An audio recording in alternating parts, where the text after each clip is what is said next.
not live yet. Sometimes I always kind of sound like that guy that's just doing like a tap dance. Are we there yet? Are we there yet? Not quite. Custom live streaming service. I think we may be live. I should be better at this by now of knowing we are live. Yes, we are officially live We're again. live.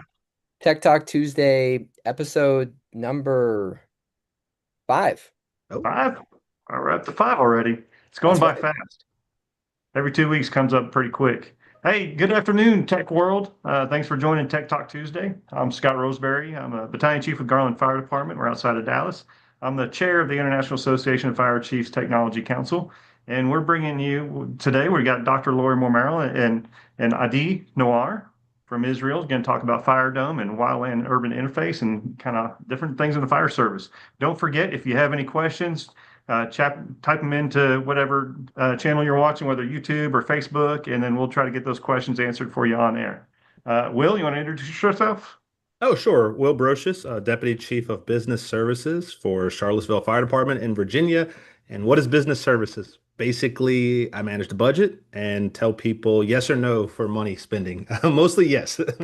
And so, everybody's favorite or hated person, depending on who you are.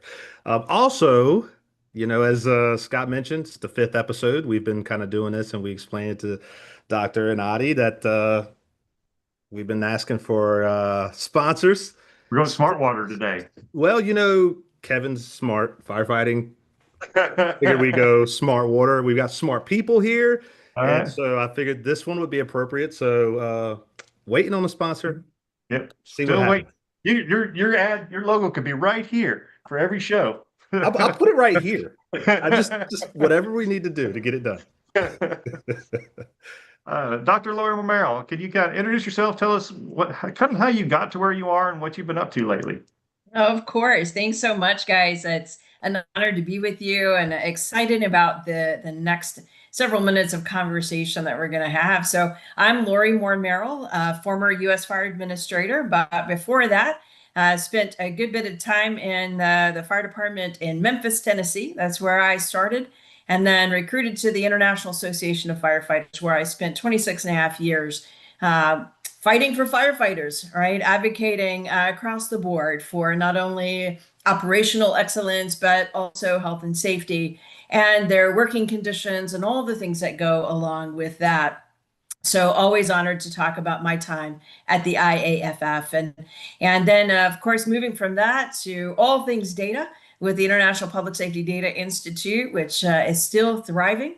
And the precursor that they have, which is our precursor to the NEARIS, and really looking at a national fire data system. And so I'm excited about NEARIS carrying on even now as we're onboarding departments. So maybe we'll touch on that before we end today, but it's really fun to be with you guys. Always happy to talk about data and tech. Yeah, we kind of like data and tech around here too. Adi Noir. Hi, nice to meet you. My name is Adi. I'm the co-founder and CTO of FireDome. Before I worked for about 10 years at SolarEdge, and this is the first Israeli company to enter the S&P 500. I founded and managed the materials R&D department there. I have a PhD in materials engineering and an MBA, and also did the Harvard course of innovation and entrepreneurship. I really like to study, and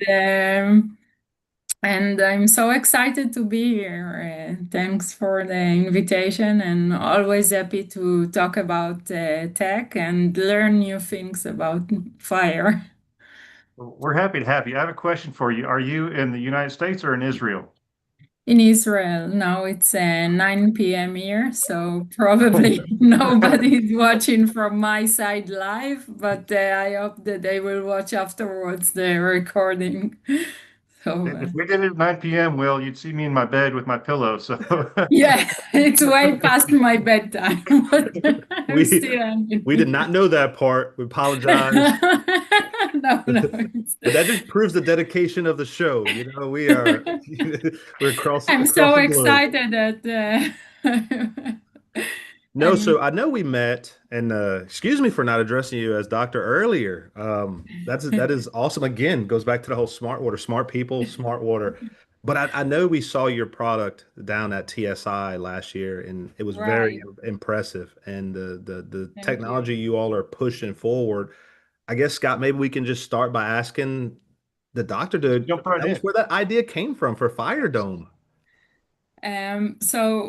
I left SolarEdge in view of founding something on my own and for sure to make good for the universe. So my orientation was climate tech because I worked at SolarEdge for so long, and before I did CO2 conversion to syngas using thermosolar energy and fuel cells. So my entire career was about climate tech. And then I went to this meetup on January 2024. And at this meetup, the guy that arranged it just saw Gadi, my co-founder and CEO, and me, and he said, like, the two of you you're from the same unit in the army, just speak to each other. And then we said, okay, we'll talk later. And we started talking about the wildfire issue, which is like well known also for the climate tech. This is a real pain. And it was in the beginning of the war, and Iron Dome was very active. And then we were thinking together, like, how can we make something on the same concept of Iron Dome, but protect properties from wildfires. And then we started speaking with many US firefighters through, just cold reach via LinkedIn. Hi, my name is Adi. I'm learning a new field of fire tech. If you could share your experience.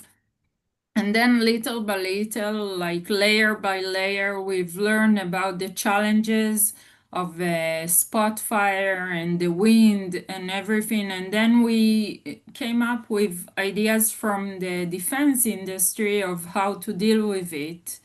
Like when you measure the wind and then you calculate, the ballistics, the path of something, and so we're taking the world of defense tech and putting it into something good to protect people and properties and take it. Guys, this is not the first time we've heard of an idea coming out of defense, right? DoD, even here in the States, we've done that, right?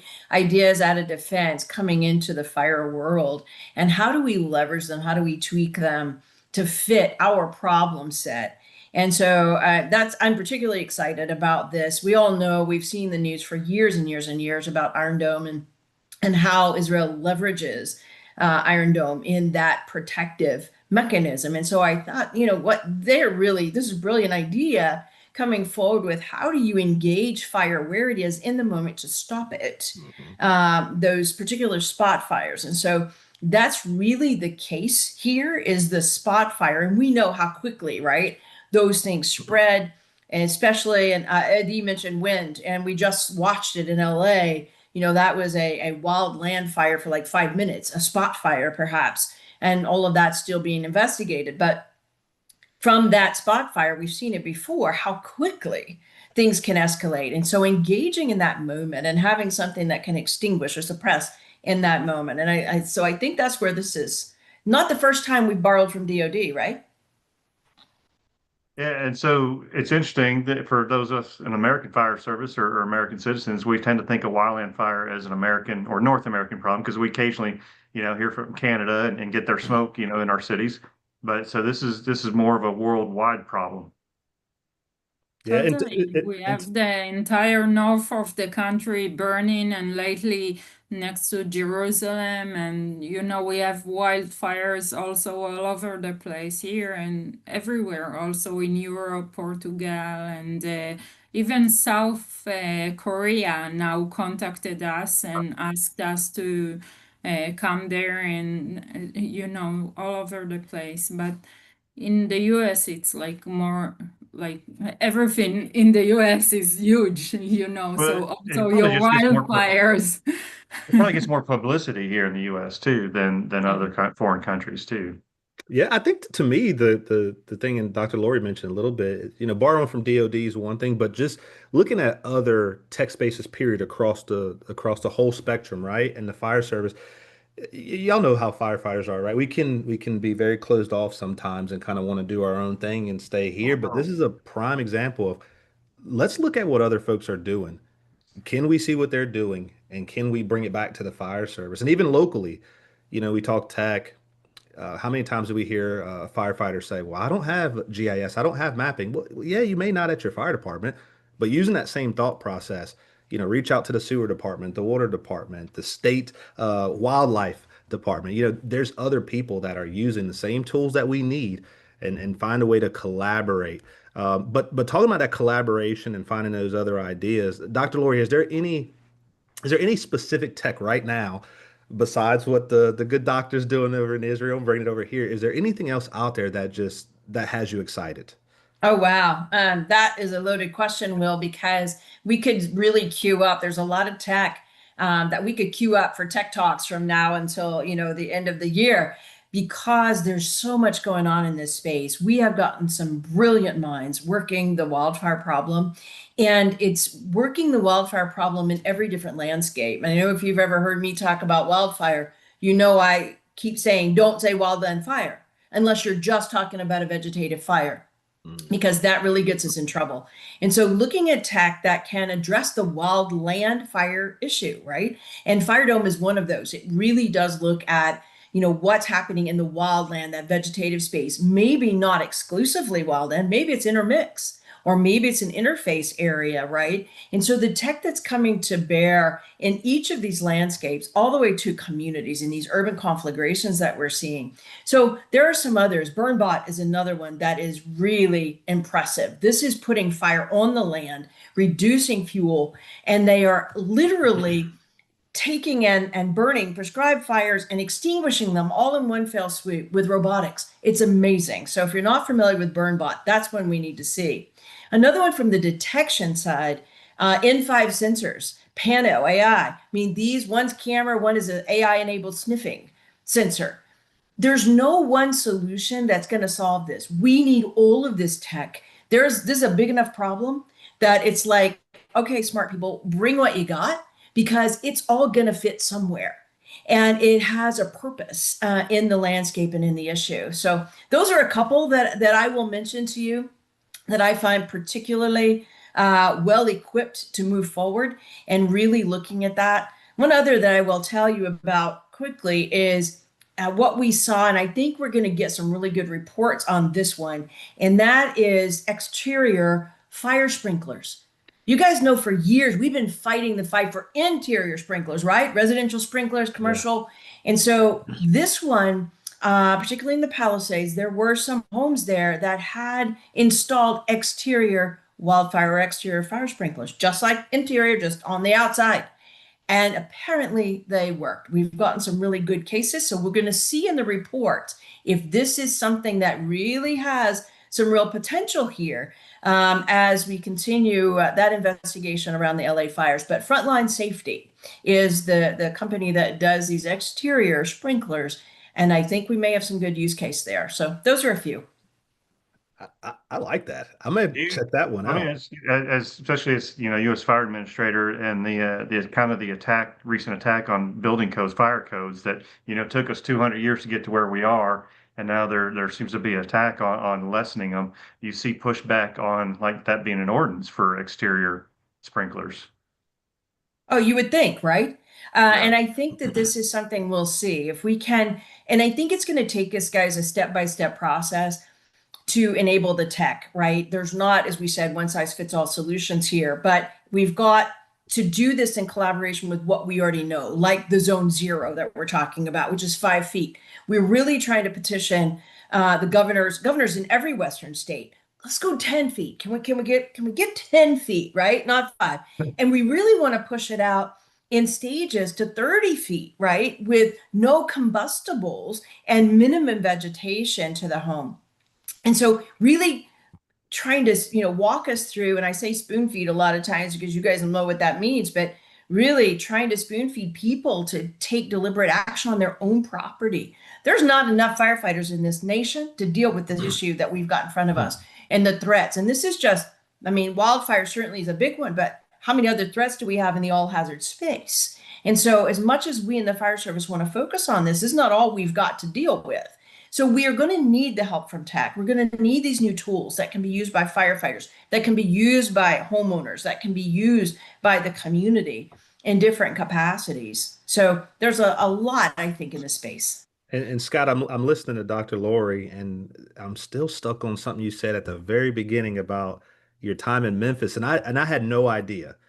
And when we talk about passion, there's a few things I'm passionate about. Fire service being one of them, and barbecue being another. So this has nothing to do with technology, but now that I know that you spent You time didn't in have lunch Memphis, today, did you, Will? I did. It You're doesn't looking matter. up. That's what's happening. I'm like a Yeah, Labrador. I'm like a Labrador. I'm always begging for food. yeah. But on a sidebar, we're gonna have to discuss There you go. time Memphis in Memphis. May. Yeah. Yeah, Memphis in May, barbecue, now international barbecue. I got to judge that one year, by the way, Memphis when I was there on the department. So, all right, we'll talk on the sidebar there, Will. Yes.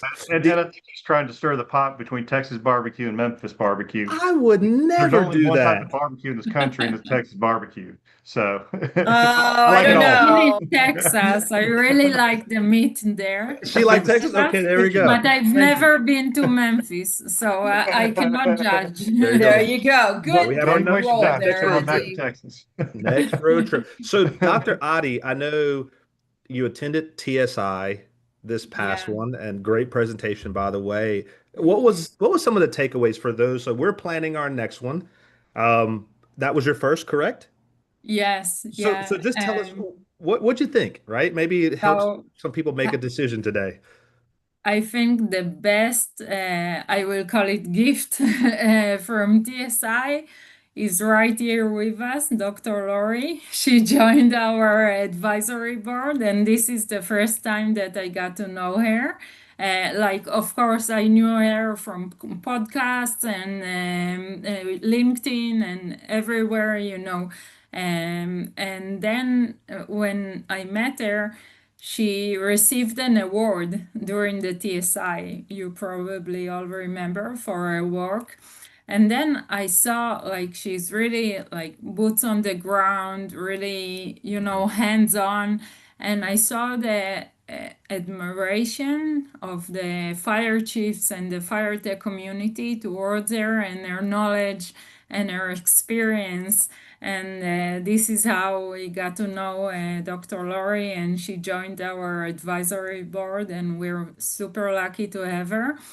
And so this is first, and I really appreciate that Kevin invited me there, and he invited me to participate in this quick presentation presenting FireDome. And then we worked so hard to have the proof of concept ready for this TSI conference. So we worked like crazy, and this was the first time that we showed our experiment of a capsule opening up in the air. I'll explain a bit what FireDome does, but it was very exciting, and I was super nervous before the TSI.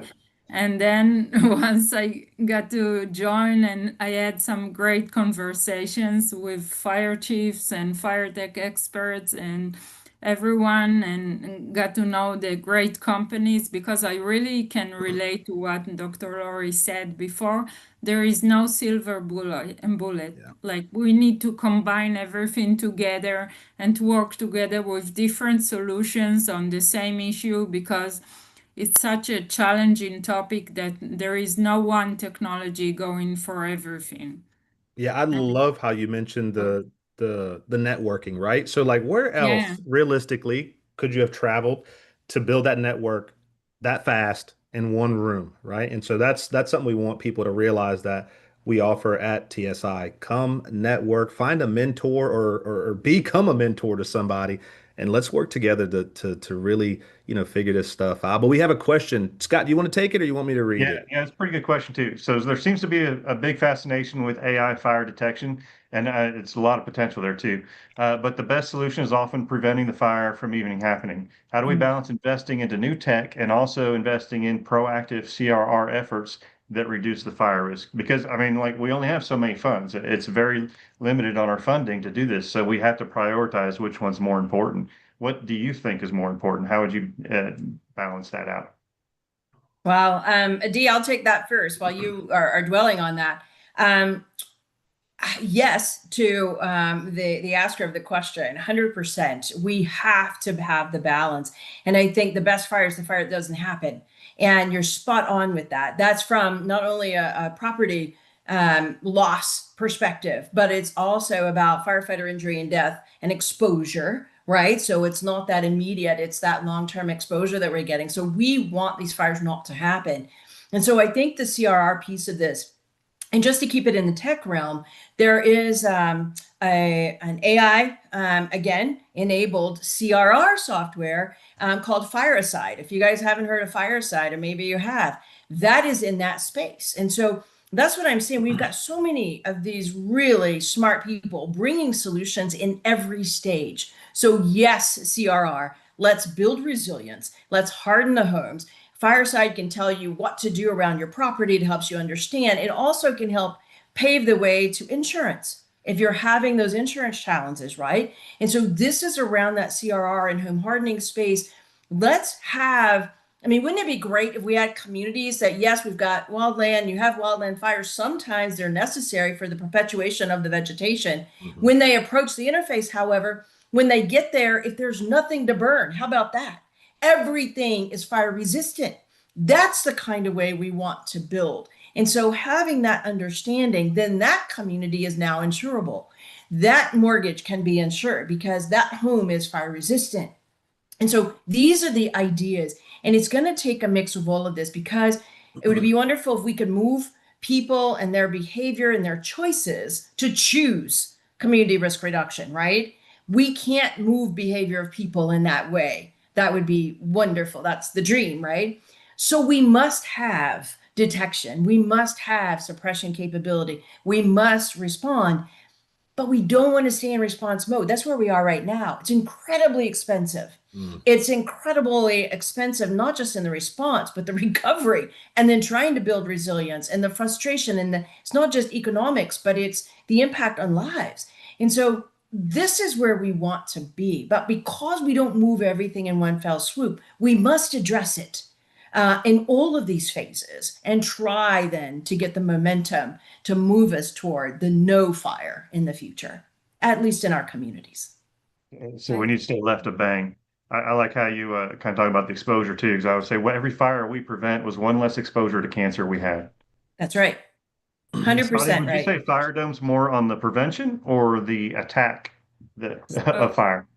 I totally agree with the step by step, because currently FireDome is to protect specific sites like vineyards or resorts, or so we are in the protection side currently in our company. So the system sits inside the property of the customer, and we protect the property and let the firefighters deal with the wildfire to suppress it and control it. So we give them more time. Instead of the fire spreading with embers, we deal with the embers, and then the firefighters can focus the forces on the wildfire. But then in our vision, so we have a few steps for the product. The final vision is to have a longer range. Currently it's a quarter-mile range radius, about 100 acres. But in the longer vision, we have longer range, and then we can locate the system's strategic locations inside the forest. And then it will be also used for prevention, because if you suppress the fire in its ignition point, then you don't have uncontrolled fires. And this is the vision. And in between, we want to join the firefighters and to have a mobile unit that the firefighters can use for their advantage, either locate it in strategic locations or use it also for prescribed fires. When they deal with the fire, the controlled fire, the embers go behind their back. So you can aim the FireDome system backwards to control the other locations outside of the prescribed or beneficial fire. So currently, protection, suppression, next, hopefully prevention if we use it properly. Yeah, But and it that takes just kind of time.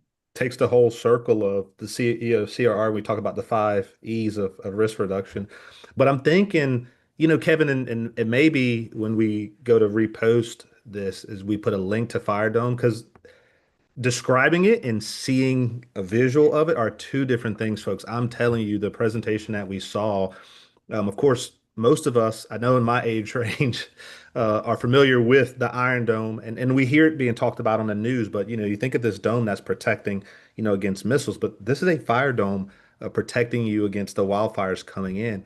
And I look at my own city. We're Charlottesville, Virginia. We're nestled in between mountains, and all around us is wildland. And we talk all the time that, it doesn't have to start in the city, right? It can start somewhere out and then work its way in. And I'm thinking, man, if we had something like a fire dome that protected our 10 square mile city, we're good. One risk off the table, right? And then we can focus on another because there's so many risks out there to deal with. Scott, what do you think? How would that play in Texas? I think, get a little fire dome over Garland. Well, if you recall, a couple of years ago, the Panhandle of Texas tried to burn down. We had a huge wildland fire in the Panhandle of Texas. So we do have our wildland urban interface in Texas for sure. My department, we're urban. We're surrounded by buildings and homes, and we have very little green space where I'm at. But surrounding cities out from us, I mean, we're not far away. We're just once removed from that wildland urban interface. So we definitely have the issue here too. Yeah. I don't know of a state that doesn't. Right. And One of the that's my point. things, I'm sorry, Will, I didn't mean to, but I was going to say with Scott, one of the things to remember there is I loved how you just described that. You've got almost a band of protection around you, but we have to remember what happened in the Marshall Fire when it was a grass-driven fire, right? So anywhere you've got grass that's dry, you still have the potential for a conflagration from structure to structure fire spread. So I think this is right. This is beyond what we have customarily called wildfire in a very long time. This Yeah. is really, I think now, yes, that plus we have to go back, 100 years or more to the Chicago, conflagration that we all study about, in fire school, right? And understand that structure to structure spread that's inevitable in some of the cases. Yeah, and Dr. Lori, I recall my time in Columbia Fire, and we had structure fires all the time, right? It's just a large area, 700 plus square miles, and it's every day there's a fire or two, unfortunately. But some reason we're listening to the chatter, and something's not adding up, and we're sending more and more and more trucks. Well, again, changing that mindset, we had a citizen burning mail, just their mail in a grill. The wind blows the grill over, catches the dry grass, and we lose 8 homes. 8 homes because of a person's poor decision. And I think of, the exterior sprinkler option or a fire dome or something like that. Unfortunately, we can put all these, mitigation things in place, but we've got to also remember we got to educate these folks. And sometimes, even with the education, people just do silly things, and that's why our work is never done. And so, following up with that thought, Kevin's question is, how do you win over homeowners that have a short memory, right? It's every day is an emergency. So we had that. So how do we win those folks over and then don't want to take the action to help themselves? How do we do that? Scott, Dr. Lori, what do you think? How do we win these people over with short memories? Yeah, Yeah, that's Scott, you're welcome. Go first, Scott. no, so that that's a problem. Like we have a lot of tragedies in the United States, and we quickly forget. And I think about 9/11. Next year makes what 20 years, 25 years since 9/11, and we've Wow. forgotten that. I mean, we have a very short memory, and I think it kind of gets more into some of the behavioral economics of decision making and behavior change. to help remind people, the dangers of it. Uh, I think showing the financial impact, because we all, react to our wallets being hurt. What do you think, Dr. Lori? 100%. Yeah, Scott, you're spot on. I agree with you. It is, what's been interesting about the January 25 fires in LA is that you had these two very different communities, both completely devastated. And it was a financial impact on both communities, but at different orders of magnitude, if that makes sense. Some will recover well, some will not. And so it is really going to be a challenge. But what I've observed from those fires is that the window that we have people's attention has been bigger. Do you guys feel that? That we're still talking about these because of the magnitude of these fires, and that they were so intense and so much loss and devastation, and there was such a great fire response to it, and yet the response didn't hardly matter except for life safety. I mean, clearly the response mattered for that, but there was not enough firefighters in the country to get in front of this fire. This fire was happening. Anything we could have done to have stopped or scaled down the impact of this fire should have been done long before the ignition happened, right? Yeah. And so it's helping people hear that. So telling them you can't have your privacy fences when your houses are, 10 feet apart with vegetation on it, and then all the vegetation is dead and dry, right? You can't have, this kind of combustible materials all around your home. And so getting them to take these smaller, that's why that zone zero and the governor acting quickly was so important. And because we've got to get in this window of deliberate decision making. And sometimes I think it won't be an individual decision. It's going to be a mandated decision. We don't have a choice because people will not choose on their own the right thing. Yeah. So sometimes it will take policy and it will take law in order to change this. And we're going to need real leaders with the intestinal fortitude to do that where we can't get behavioral change. Yeah. I Well think it goes said. back to, go ahead, Will. No, I was gonna say, well said. That fire brought out more issues, right? Now we're seeing it in the apparatus space and seeing how that's being, playing out. So I think sometimes too, to Kevin's point is it's up to the leaders in the fire service that we have to also be willing to go out there and help, push those messages of safety. Go ahead, Scott. And I didn't mean to cut you But off. I think it goes back to the building codes. If you put it in the building code, so when the occupancy is built and those safety features are built into it, it doesn't take a second thought. Automatic closing doors, doors that swing outward.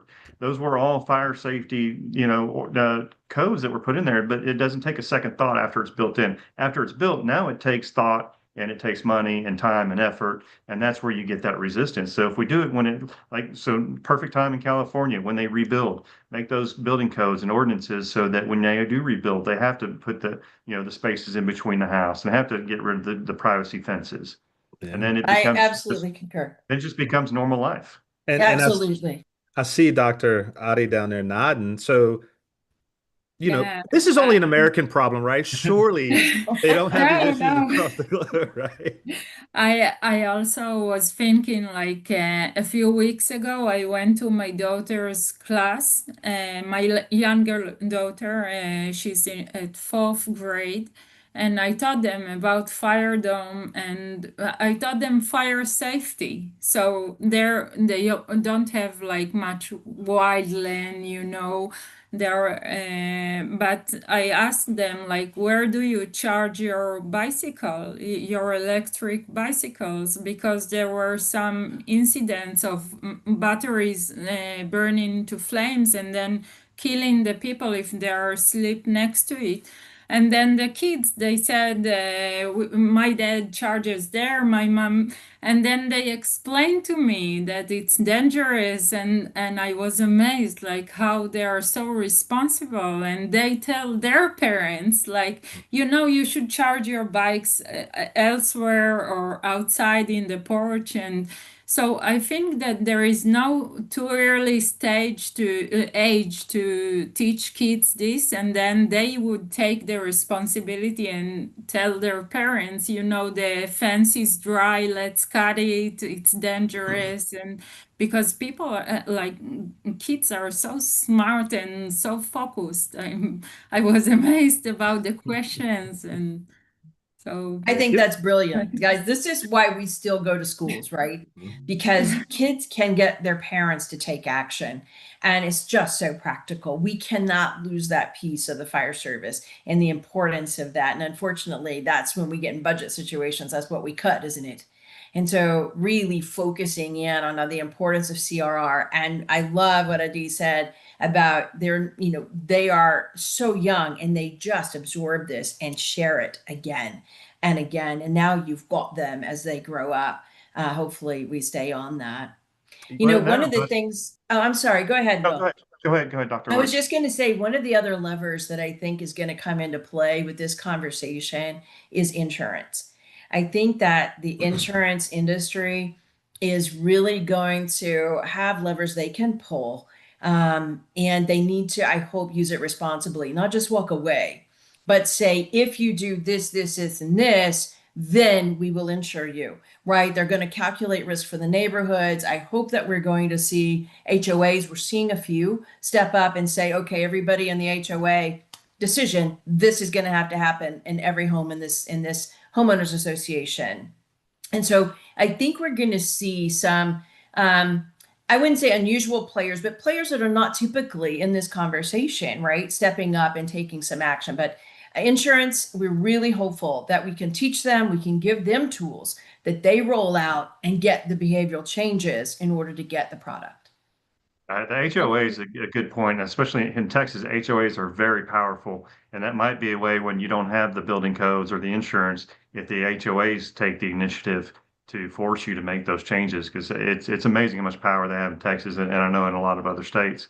I was going to say that Adi's comment, you know, that kind of reminds me of the Report America Burning report, and that was really after that was where the big push for public education and getting into schools and teaching the children fire safety, which we all were part of that generation, and now we have that fire safety built into us. But we just know that, I mean, how much it worked from the parents. And then there was some research years ago about every pamphlet that they give a child, like how many adults see that pamphlet when they go home with the Edith, you know, exit homes in the drill, exit drills in the house, you know, the Edith drills and stop, drop, and roll and fire safety drills. So that's great to hear that it's not just America doing that; it's other countries doing that public education in the schools. Yeah, and Scott, we got another question. Perfect segue. This one's from Facebook. Hello, Facebook viewers. Is it, how does policy, local, state, and federal governance influence the fire service ability to respond to these new unprecedented fires?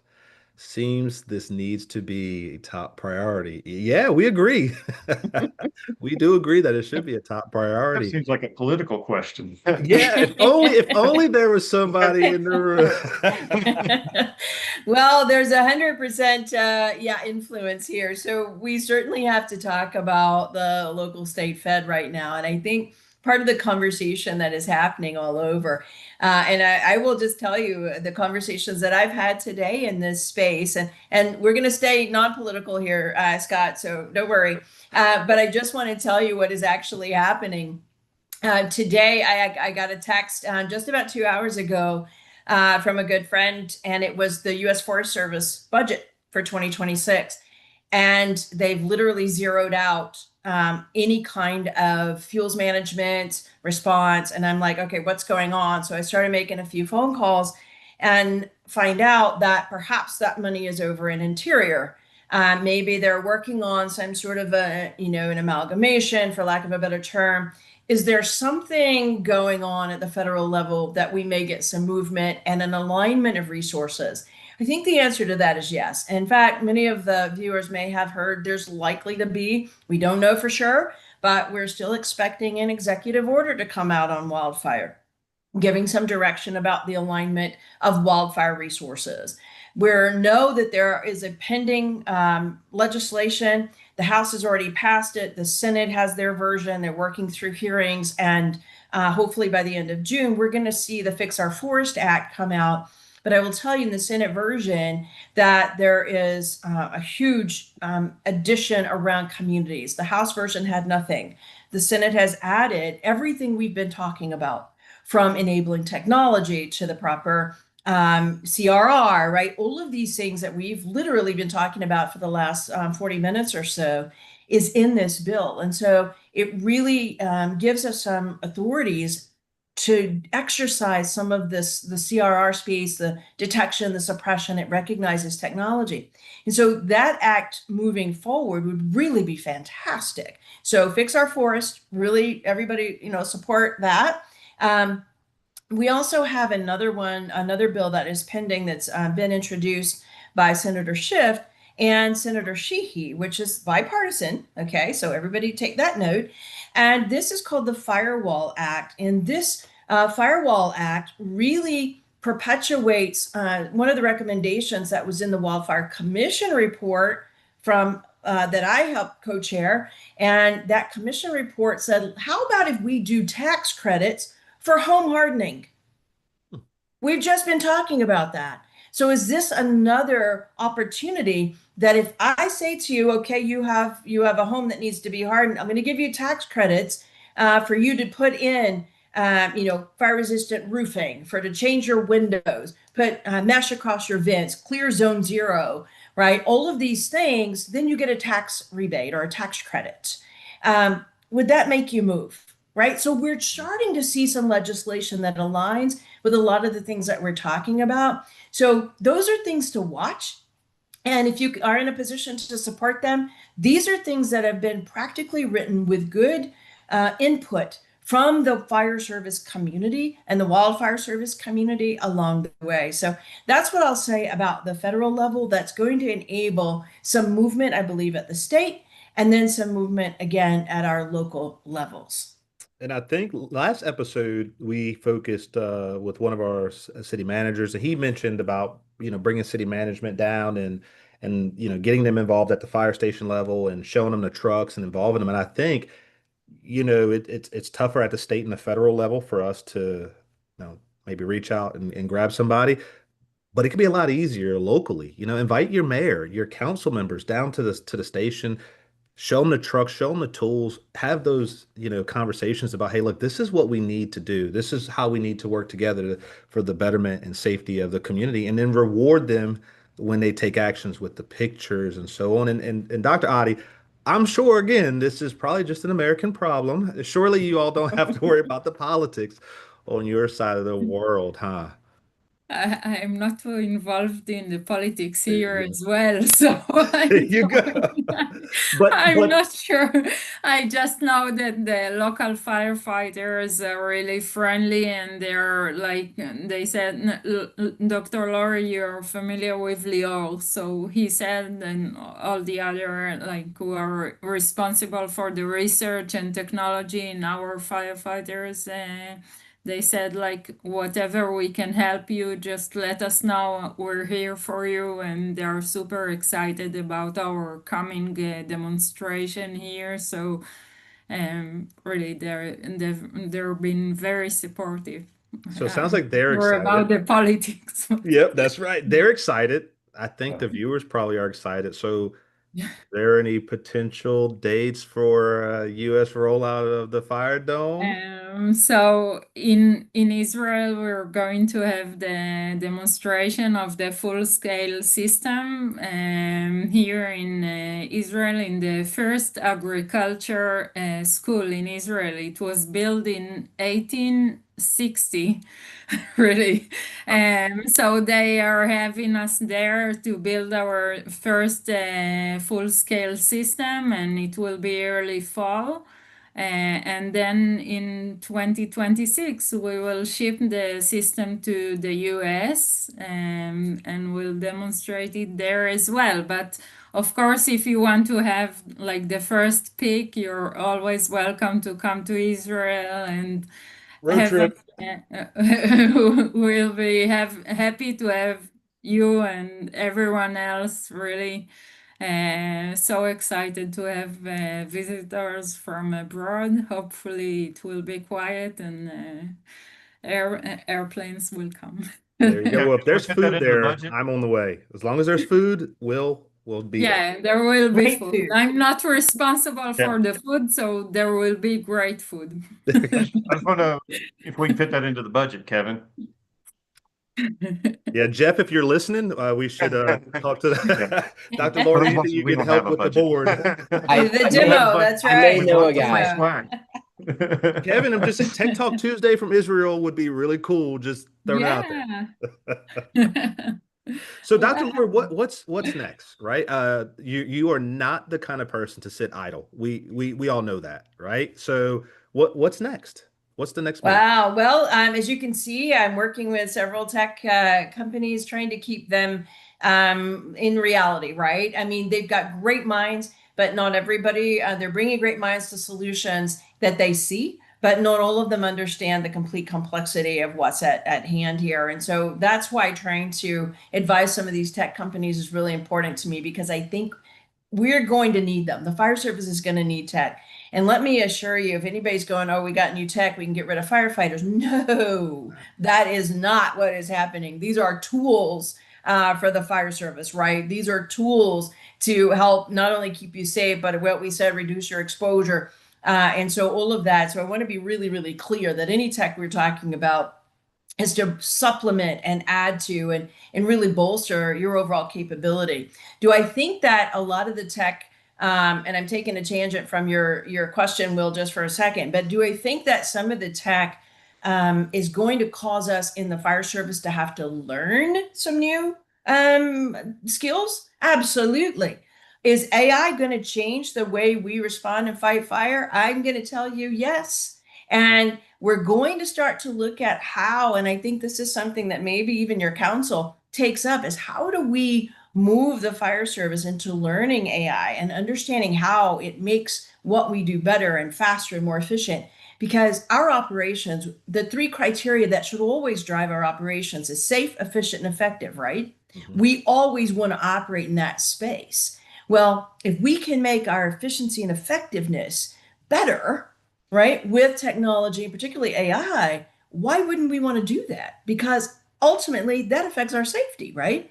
And so having these conversations and debating and all of that is important. But I think we have to continue. So, Will, back to the question, that's what I'm doing right now, is really focusing on the future of the fire service. What is this going to look like from a leadership perspective? What is this going to look like from enabling tech and really changing and bringing the fire service along? Is it just our apparatus? We've watched that change for years, right? And evolve. Why is this any different? We've evolved through our own training, from everything from hazmat to EMS to all this old hazards that we do. We had to learn lithium ion response. We are still learning lithium ion response, right? So why is this different? We have to continue to learn and evolve. And so that's what I'm doing right now, is as an advisor and an advocate for firefighters and firefighter safety, but also in the space to protect our communities. And I believe tech has a role in that. So doing some of that right now, and then we'll see what's next. There you go.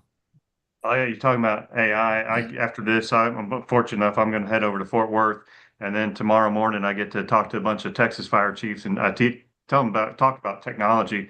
But I'm going to teach them about AI and using some basic AI in their department to analyze data, to create public safety announcements, creating videos. We're going to create a video together. So show them some basic AI, that they can do in their departments today to help out with that efficiency, effectiveness, and safety.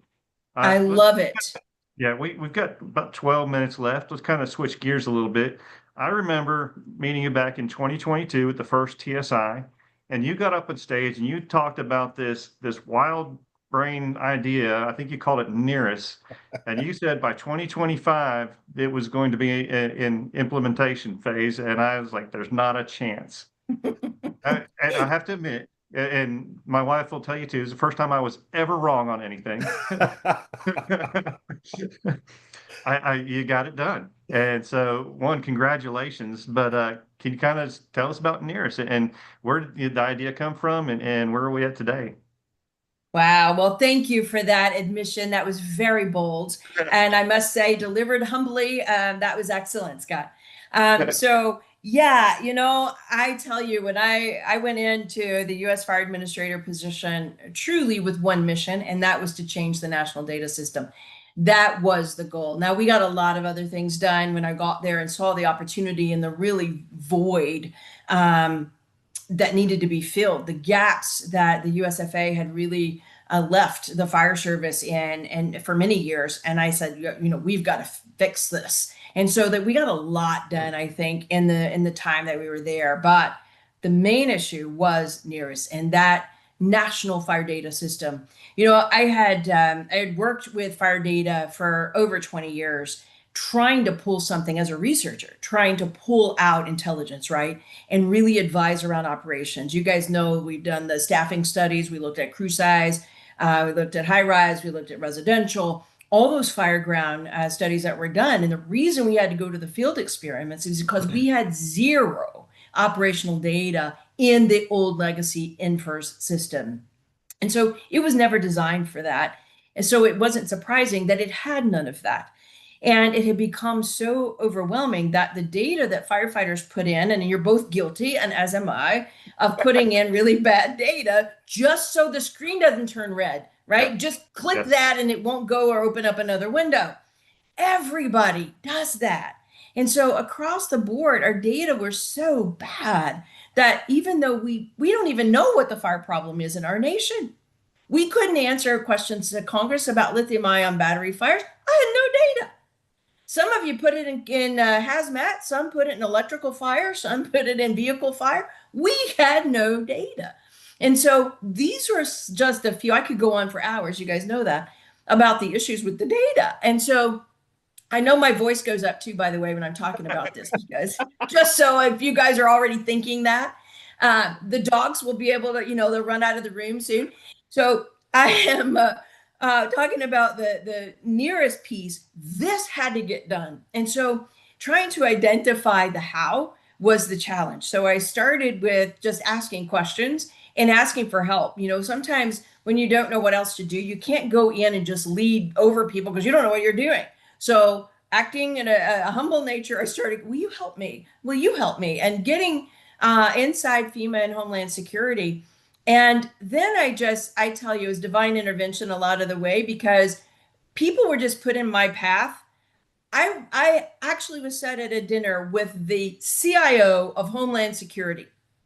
Didn't know her, had never met her, don't know how that happened.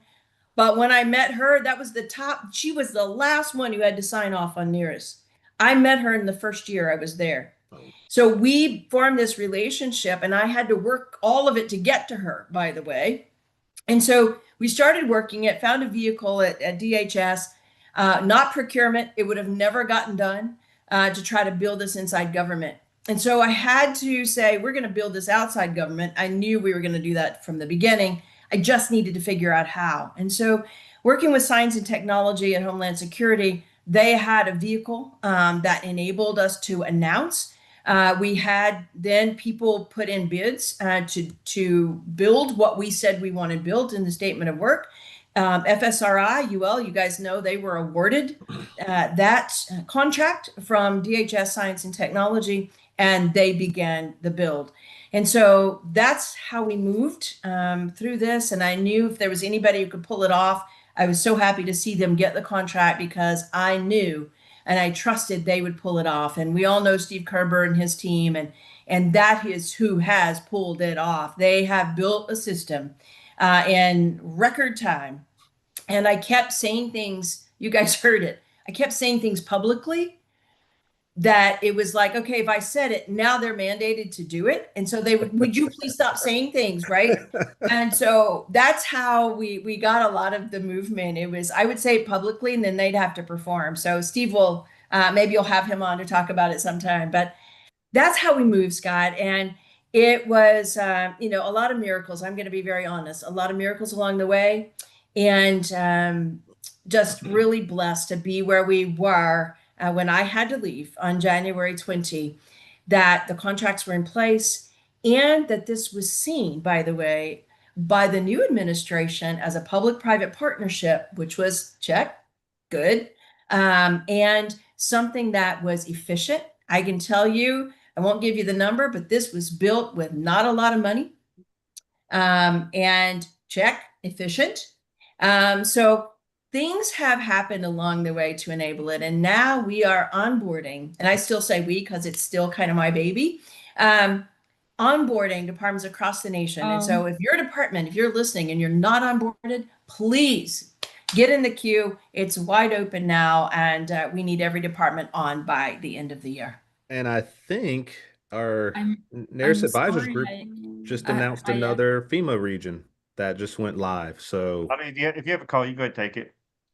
No, I have like a missile alarm. Oh. So there is a missile coming from Yemen. So they give us like a few minutes to go. I need to go down to the bomb That's Yeah. pretty important. Please do of so. the building. Terrifying. So Yeah. sorry. Sorry, no, I'm you're sorry. Andy, Thank you. Godspeed. Sorry. Bye. Don't be sorry. No. Yeah. That is that's reality. yes, That's sobering reality reality. there for Yeah. what That, comforts we have, and so that's a well-timed, not well-timed, but a reminder for us all to be thankful for what we have. Folks across the world and even in our own country go through, various things. So, be thankful for the good times that we do have, and when things are going good, relish in those moments. But FEMA Region 4. That's one that is receiving their onboarding emails. We got that text yesterday. So it's still moving, Dr. Lori. It's every day. there's a plan. And FEMA Region 4, please on board. We wanted to get them on before hurricane season because that's Florida, North Carolina, Georgia, right in that region.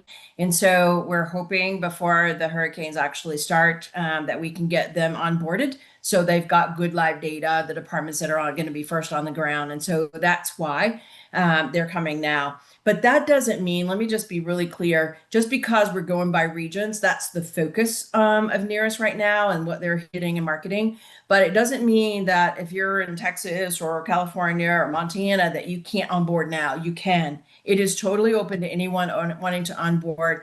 You just go to the NEARIS website, contact them and say, I'm ready. And they will get you onboarded. And it's, self-service onboarding. They're going to coach you through it, but your department can be on. And as soon as you're on, you can stop putting data into infers. So that is your bonus, right? I was clicking the link to see because they sent us a link the other day about how many departments are in process. So let's see if it shows almost 3,800 departments. Wow. That's currently, awesome. That is amazing. Yeah. Amazing. Still a lot of work to do, but that's the fire service, right? We're going to keep grinding, we're going to keep pushing, and we're going to get it done together, working together as a team.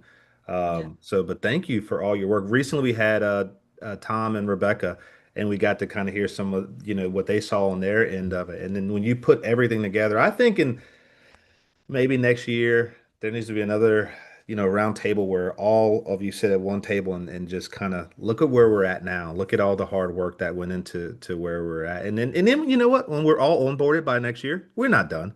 Now we got to make improvements, right? No. We got to make it better. We got to make it better. Is that process of continuous We want improvement. that. Yeah. Yes. And that's the design, right? It's dynamic in order that we can keep learning. And I think the most exciting thing to me is that for the first time, we might actually know what the real fire problem in America is. We were undercounting our fatalities by half, guys, by half.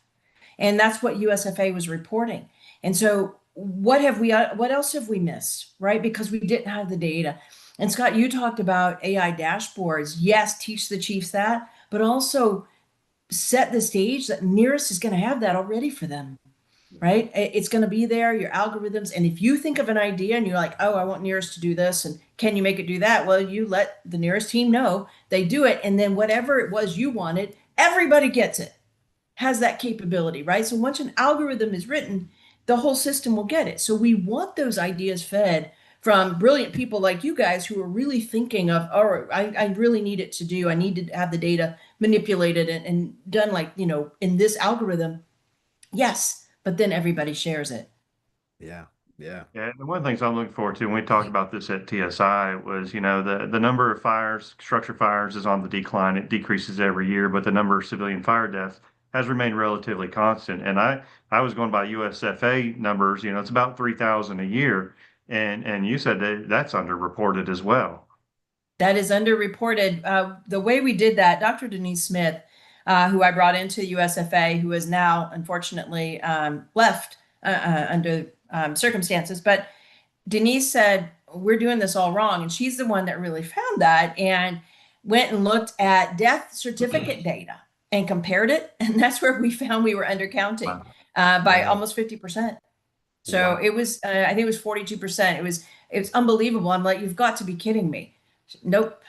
So we're missing so many fire fatalities across the nation just because our data are so bad. And my challenge then, and my challenge still is, we have a lot of great technology. How do we utilize this technology to bring that number down as well? And Yes.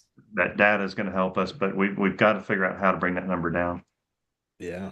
Yeah, well, I think we're right at an hour. I kind of also want to point out again with Dr. Adi, whatever your beliefs are for viewers, if you want to say a prayer, just kind of keep them in your thoughts and hearts or whatever your beliefs are, definitely that was really sobering though to watch her have to book it out of here. And she mentioned earlier about her young children, so man, that's tough to have to watch that, but definitely have to have her back on. Very interested in the FireDome. Want to see that in America. Maybe Charlottesville could, be a little test place for it. Who knows? I'm always, yeah, we'll All see. right, we're going to write that down because we may take you up on that, right? I think there are a ton of communities across the nation who are primed for this kind of technology. And just to equate it back, thank you for what you just said, because we do want, thoughts with her family and all of Israel under the threat. But this is the very reason they created Iron Dome, Hmm. right? Are for these kinds of missile attacks. So we'll just pray that works. But that's the concept: is how do we then attack fire spots, to stop them from spreading and stop them in the moment. And so the concept just kind of brings it full circle to where we started. Absolutely. Absolutely. Scott? Well, thank you, Dr. Lori. We tell you, I was looking forward to this and appreciate you and appreciate everything you've done for the fire service. You have advanced us so far, so much over the past 4 years, and just an incredible, workspace that you've done. I want to thank Fire Rescue One and the International Association of Fire Chiefs for having us on. Dr. Lori, you want to close us out? I would love to. And so, just again, kudos to you guys, Kevin, for creating this and doing all the tech that makes this happen. And for these two and their personalities, spot on. What a great, great show. As I said, I've watched it, one of them before. I'm going to watch it some more. Thanks for focusing on fire tech. Thanks for focusing on the issues that are before all of us. And thanks for focusing on NEARIS. Looking forward to see what you guys are going to do next. And please let me know how I can support you. So, kudos, guys. Thank you all. Thank you, Dr. Lori. Thanks, Dr. Lori. Thanks, Scott. Thanks, Will. And Thanks, we'll see everybody. everybody again in 2 weeks, Kevin. Yes. 2 weeks. That's it.